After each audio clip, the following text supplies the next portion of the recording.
We've got a question today from a listener that is, well, it's one of those questions that stops you in your tracks. It's so abstract, but at the same time, so incredibly fundamental. It really is. It's the kind of question that forces you to look at the very architecture of reality and then ask why our society doesn't match. Exactly. So you asked us to look into this. How does the isomorphism of geometric order reconcile individual experience with state stability? Which is, I mean, it's the ultimate architecture problem, isn't it? It's asking, how can you possibly build a stable government when the human mind, the human soul itself, seems to be defined by this beautiful, wild, mathematically complex chaos? And the sources we've pulled together suggest the answer is, believe it or not, in geometry. Just not the geometry we're all used to. Not at all. So for this deep dive, we've got a pretty vast stack of material. We're talking physicist Eugene Wigner and his paradox about math. We're going into some really deep psychedelic neuroscience. And then we're hitting the brutal critiques of, the techno-authoritarian giants. Right, the Palantirs, the open AIs of the world. Yeah. And then we'll pivot to the solution, which comes from the radical cybernetic designs of Stafford beer. And this is where we get to that really fascinating part of a listener's prompt, the focus on why the number 12, according to these sources, might just be the key to a viable system. It's a three-part journey, really. First, we have to lay the groundwork. We have to talk about that fundamental, almost spooky connection between math and reality. The epistemological breach, as the sources call it? Exactly, where the unfiltered human mind shows its true, non-Euclidean colors. Then part 2, we'll get into the crisis of the modern state, that clash between rigid top-down power and that hyperbolic nature of individual consciousness we were just talking about, and we'll ask that question directly. Is modern AI just Project Cybersyn reborn? A huge, expensive, resource-intensive charade of control. And then finally, we unpack the cybernetic solution, the geometry of the Icosahedral and this blueprint for a perfect 12. We'll lay out exactly how that structure could reshape governance for actual liberation. Moving from control to coordination. That's the goal. Okay, this is a huge puzzle. Let's dive in. Let's do it. So we have to begin at the beginning. And the beginning is this profound philosophical mystery in science. It's something the Nobel laureate Eugene Wigner called the unreasonable effectiveness of mathematics. It's a fantastic place to start because it's a paradox. We all sort of pointed out this uncanny ability of human-invented numbers and equations. Things we came up with pretty recently in the grand scheme of things. Exactly. To so perfectly describe a natural world that existed for billions of years before we even learned how to count. Why should our abstract logic map so perfectly onto the deep architecture of reality? It's weird. He called it a wonderful gift which we neither understand nor deserve. And that phrase, that we didn't earn this perfect language, that's really the key here, isn't it? It is absolutely the key because it gets at the deepest possible philosophical stakes. Yeah. The question is, are we just inventing math? Is it just a neat, self-contained language system we created? Or are we, through that process of invention, actually discovering the universe's true underlying mathematical code? And the source material really leans into that second option, citing something called the mathematical universe hypothesis. Right. And for you listening, the core idea there is what philosophers call realism. It's the theory that external physical reality is a mathematical structure. Fundamentally. So our best theories, like Newtonian physics or quantum mechanics, they aren't the truth itself. They're just better and better approximations of that real underlying code. Correct. It's the idea that there is a true mathematical structure isomorphic to our world. And if you accept that, if reality is code, then the implications are huge. I mean, structure is everything. Geometry is destiny. And an unstable geometric framework Must, by definition, create an unstable society. The state, its geometry, contradicts the geometry of the reality it's trying to govern. which sets the stage perfectly for the individual. If the universe runs on these precise mathematical laws, why does my own internal experience, my consciousness, feel so messy and chaotic? Because that's where the real mathematical complexity is. And this brings us right to the core conflict in the listener's prompt. The hyperbolic soul in a Euclidean state. Okay, let's break that down. The idea is that the human mind, when you take the filters off, doesn't operate in flat, predictable Euclidean space. The geometry of our consciousness is actually hyperbolic. That's a very technical term. How can we ground that for someone who, isn't a mathematician? What defines hyperbolic space? The key feature, really, is its exponential capacity. Think of it like this. In the flat Euclidean geometry we learned in school, If you draw a circle and increase its radius, the area grows predictably, right? Quadratically. Where? It's slow, manageable growth. But on a hyperbolic surface, the area grows exponentially. It just explodes outwards. This geometry has an almost infinite capacity for detail. So you can just keep cramming more and more information in. Infinitely more. A good way to picture it is with triangles. On a flat piece of paper, you can only fit 6 equilateral triangles together at a single point before it's full. Right, when it makes a flat plane. Exactly. In hyperbolic geometry, you can cram in 7 or 8 or 100. Infinite triangles at a corner. And what that does is it creates this wrinkled, saddle-shaped, incredibly detailed surface. Okay, so if that's the natural geometry of our minds, this space of infinite branching and detail, why isn't that our everyday experience? Why does the world feel... Sober consciousness is what the sources, building on Huxley and Terence McKenna, call a reducing valve. The reducing valve. Yes. Our brain is actively, constantly filtering all that hyperbolic complexity down. It creates a low-resolution, heavily edited utilitarian version of reality for us. And that's a survival mechanism. It has to be. Imagine if you perceived the raw, infinite mathematical detail in every single object around you. You'd be totally paralyzed. You couldn't decide what to eat or how to cross the street. So our sober state of mind is basically a low-res projection. It's a control system that our own biology created, and it deliberately sacrifices perceptual accuracy for, operational utility. That's the core tension. It gives us a map we can use to navigate, but it hides the infinitely complex territory. We all agree to live in this shared Euclidean consensus reality because it's manageable, but we have to remember it's a simplified version. And this system can be overloaded. Let's talk about that mescaline anecdote from Aldous Huxley, because it's such a perfect illustration of what happens when that reducing valve is lifted. Right. Huxley wasn't describing a typical hallucination, flowers turning into dragons or something. He was describing a state where his perception of the sheer existence of objects was amplified to this overwhelming, profound degree. You look at a simple vase of flowers. And their texture, their color, their inner structure. It all intensified with what he described as a kind of supernatural clarity. He said he was bypassing the normal functional categories. You stop asking, what is this for? How can I use this? Precisely. He called it the difference between the aesthetic vision, which is utilitarian, and the sacramental vision. The aesthetic asks how an object relates to me. The sacramental just experiences the profound, high-resolution intensity of its own being. Its isness, as he put it. And he said he saw this even in the legs of a chair. The bamboo legs of a chair became miraculous. Why? Because their being was being perceived with this incredible, uncompressed mathematical intensity.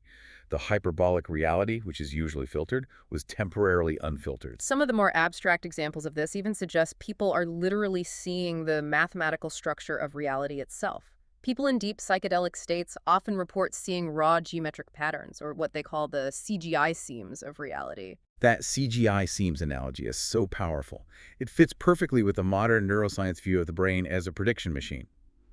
Your brain is constantly generating a best-guess model of the world based on sensory input. So when that prediction machine gets flooded with new information, or the filters are turned off chemically? It struggles. It struggles to render the full complexity.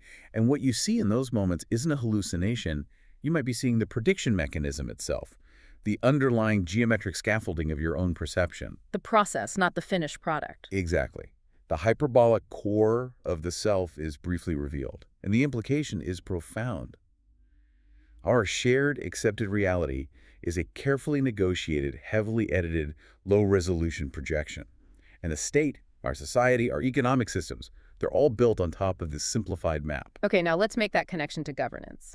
If the territory of human experience is infinitely complex and hyperbolic, what happens when the state tries to impose its flat, rigid, Euclidean map onto it? Commit a fundamental epistemological error. They mistake their metrics, like GDP or approval ratings, for the complex living territory. They assume that if they can measure something, they can stand outside of it and control it. But the sources, especially the ones drawing from cybernetics, they warn that this whole quest for unilateral control is a complete delusion. It's a cry of impotence, as one source puts it, because the observer is always part of the system being observed. You can't control a complex system from the outside. It's impossible. So when the state tries to lay that rigid grid over our complex reality, it creates this this huge disconnect. It builds the panopticon, right? The architecture of total surveillance. Yes, believing that if they just collect enough data points, they can predict and control the future. But the prediction will always fail. It has to fail because the map is just too simple for the territory. And in the process, the system ends up silencing the very things it needs to survive: the dissent, the variety, the unexpected human behaviors. The error signals, it cuts them off, and that turns what should be a healthy, self-correcting process into a pathological sequence, a death spiral. This illusion of control, this epistemological error, is now being supercharged and monetized. The sources call it surveillance capitalism. And they're really clear. This isn't just about technology, it's an economic logic. That's the crucial distinction. The logic is built around data extraction for the purpose of prediction. And the ultimate goal of that prediction is behavioral modification. Which goes way beyond just showing me an ad for something I looked at last week. Oh, miles beyond. We're talking about direct intervention, nudging your behavior through notification timing, changing default options, controlling the flow of information you see. It's about tuning and herding our behavior toward commercial outcomes. And the infrastructure for this is everywhere. Our phones, smart cars, facial recognition. You mentioned even smart dishwashers. Right. They report usage patterns. And that old cliche, if it's free, you're the product, the sources say that's a massive misdirection. It's a euphemism. Because the real value isn't just selling your attention. It's in extracting the deepest, most personal data imaginable. Health apps, menstrual cycle trackers, mental health data. That data is described as the ivory tusks. And the tech platforms are the elephant poachers. Exactly. They're extracting the essential components of our private lives and turning them into proprietary behavioral futures that they can sell. And this logic of infinite extraction is what's now driving the empire of AI. This scale at all costs approach we're seeing just perfectly highlights the pathology of that unilateral control model. I mean, just look at the resource demands. OpenAI, Meta, their big models are trained on these enormous proprietary data sets. It requires supercomputers that have the energy demands of a small city. Not to mention the water. The colossal amounts of water for cooling. The sources point to Meta building a data center in New Mexico under a shell company, Greater Kudu LLC, and demanding millions of gallons of fresh water in the middle of a desert. And the sources argue this isn't just environmental harm. It creates what they call a horizontal harm. Which is a complete loss of our collective agency to determine our own future. It fundamentally threatens democracy because the power of prediction is being centralized into the hands of a tiny few. Which brings us to this idea of techno-authoritarianism and a figure like Sam Altman. He uses this language of building democratic AI rails for the whole world. Right, for everyone to use.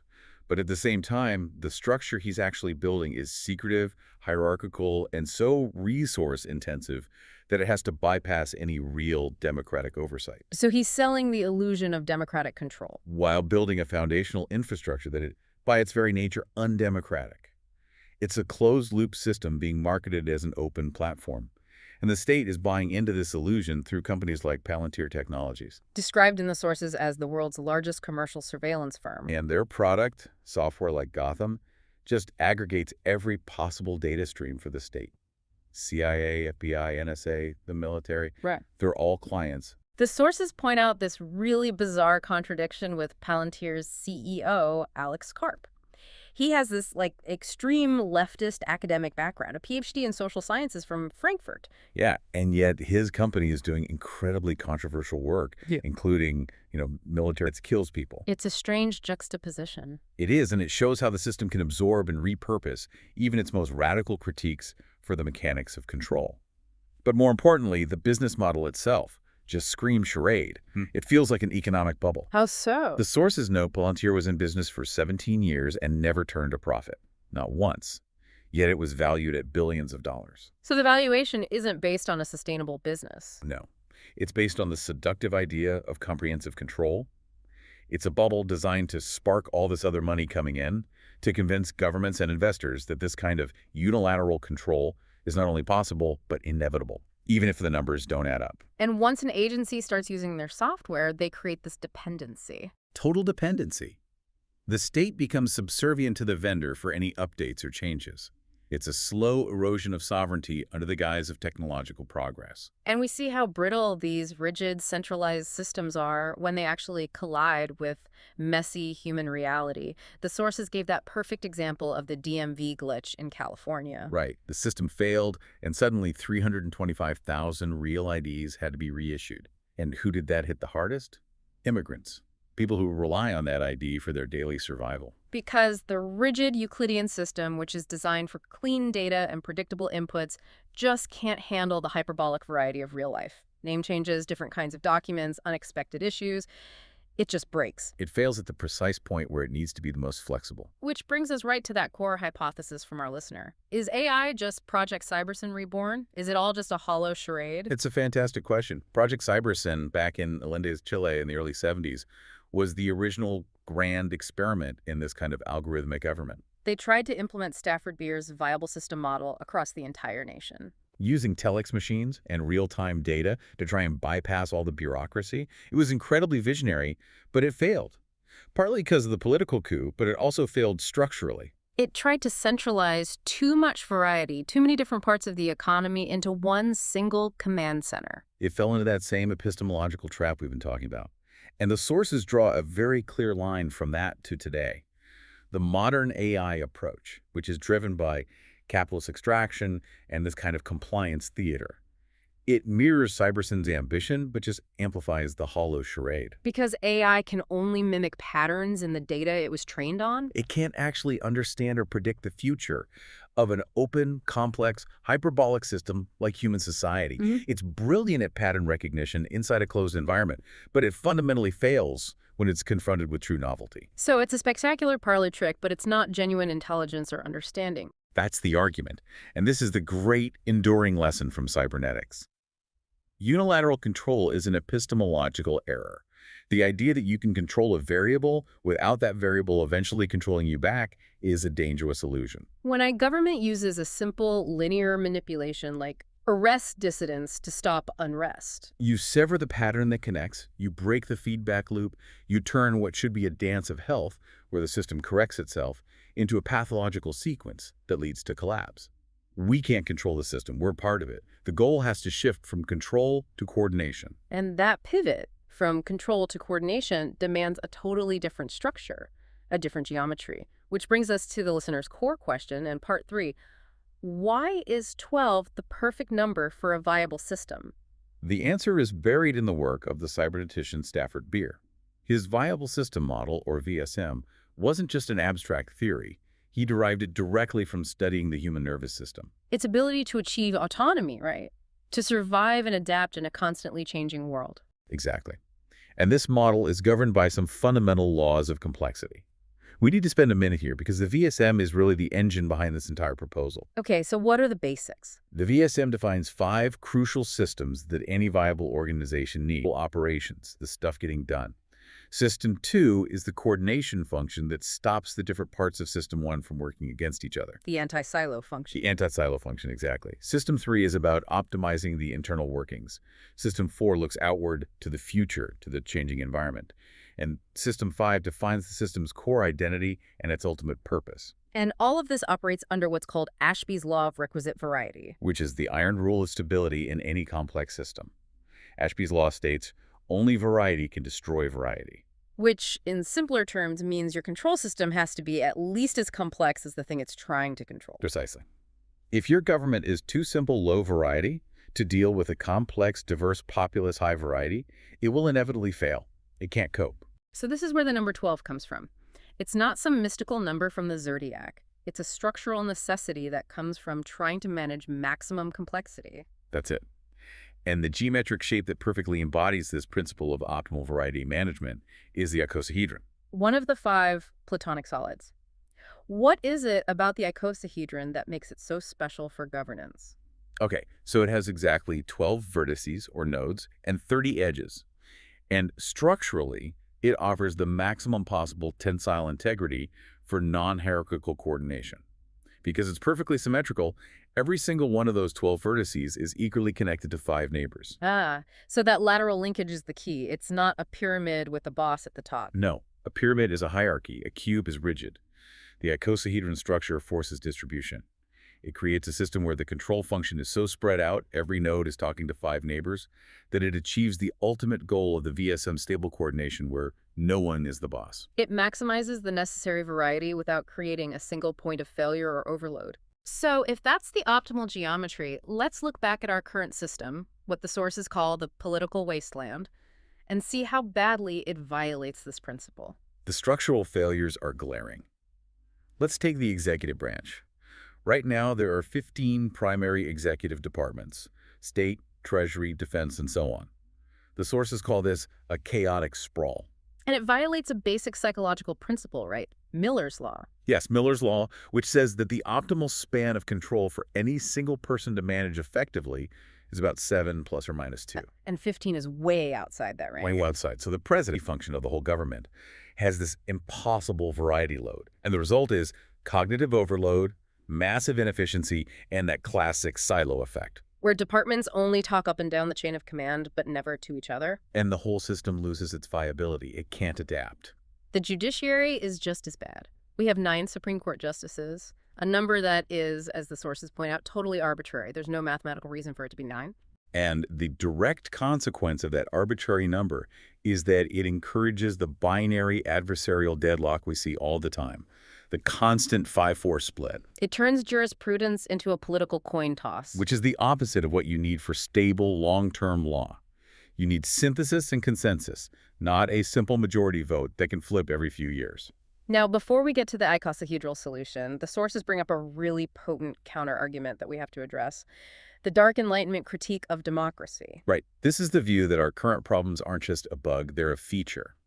This critique sees democracy itself as inherently degenerative. How so? It argues that the system is designed to consume its own social progress and force everyone to focus on the short term. It turns politics into a convulsive feeding frenzy for immediate gains. The sources use the work of Hans-Hermann Hoppe to explain the incentive structure here. Yes. Hoppe makes this contrast between a traditional monarch and a temporary democratic leader. A monarch, as a hereditary ruler, literally owns the capital stock of the country. So he has a long-term incentive to preserve and grow it, like a landlord who wants his property to appreciate. But the democratic caretaker. They only own the current usufruct, the right to use and profit from the system right now. They have no long-term ownership stake. They're a temporary agent. So their incentive is short-sighted plunder. Exactly. Why invest in 30-year infrastructure projects or education reform when your political opponent is the one who will get the credit? The incentive is to extract maximum benefit now and destroy what you can't take with you. That is a deeply pessimistic view of the structure, and the solutions that come out of that view are pretty extreme. They are. The dark Enlightenment looks for fixes through ownership, either through something called neocameralism, treating the state like a corporation GovCorp, with the ruler as a CEO with a long-term stake, or, more commonly, through exit and secession. The idea that the only way to escape the cracker factory of the democratic state is to leave and build new, smaller, owner-controlled societies. Right. It's a structural solution, but it's one that's rooted in this ultimate despair that democratic governance can ever be fixed. But the beauty of the cybernetic VSM model is that it suggests redemption is possible, not by abandoning the system, but by structurally re-engineering it. That's the hope. Okay, so this is the architecture of liberation. The cybernetic blueprint doesn't ignore the critique of that the tools of power can be repurposed. Let's lay out the perfect 12 restructuring proposal based on that icosahedron. Let's start with the executive branch. We get rid of the chaotic sprawl of 15 departments and consolidate them into a focus group of 12 vertex agencies. And crucially, each department head is no longer just a subordinate. They're redefined as a vertex manager. Operating on an equal plane. And this isn't just about reducing the number. The key is the structural linkage from the icosahedron's geometry. Each of those 12 vertex managers is hardwired, structurally, to 5 neighboring managers. So that forces lateral communication. It's mandatory. It's mandatory coordination. This is the System 2 function from Beer's model, built directly into the architecture. It dampens the oscillations between agencies.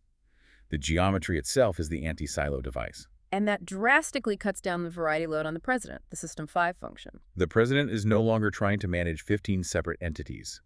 They're managing the coherence and identity of 12 highly interconnected, self-regulating nodes. The system starts to manage its own variety. Okay, now for the judiciary. We move beyond the arbitrary 9 and expand the Supreme Court to the viable number, 12 justices. And this isn't just about adding more judges to get different outcomes. The expansion is what allows for the implementation of synergety protocols. This is a game changer. What exactly is a synergety protocol? It's a very specific, constrained communication process designed to maximize synthesis and consensus when you're dealing with complex problems. The 12 justices wouldn't just sit as one big adversarial group. So how would they operate? They would work in rotating pentagonal teams of 5, mirroring the Icosahedral structure. And the goal shifts entirely. It moves beyond the simple binary of guilty, not guilty, or constitutional, unconstitutional, to generating what the sources call reverberated consensus. So every potential ruling is tested and debated within multiple subgroups before it becomes final. Exactly. It's a system designed to produce durable, stable law, not the politically charged 5-4 coin flips we have now. And the sources say this geometric principle has to be applied all the way down to the foundation of the state itself. We need to restructure the Constitution into 12 cybernetic amendments. Again, it's about aligning with that VSM structure. Yeah. But a cybernetic amendment is fundamentally different from the ones we have now. How so? They're not static rules. They're meta-constraints. They are laws about the rules of change. They apply Ashby's law directly to the legal code to ensure the system remains viable and adaptable over time. Can you give us an example? How would that reframing work in? Freedom of speech, freedom of the press. A cybernetic version wouldn't focus on specific rights, but on a meta-principle, the preservation of information variety. So it's not just about protecting speech. It's about protecting the system's ability to receive and process diverse information.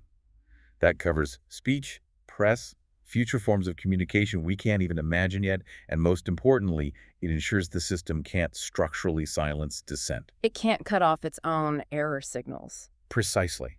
The goal is to maximize the intelligence of the entire system, not just protect one specific activity. That reframes the entire purpose of government. It's not about enforcing obedience, it's about coordinating and preserving variety. Which finally brings us to that question. Can power be used for liberation? The sources say yes, but only if we redefine the agents of power from controllers to coordinators.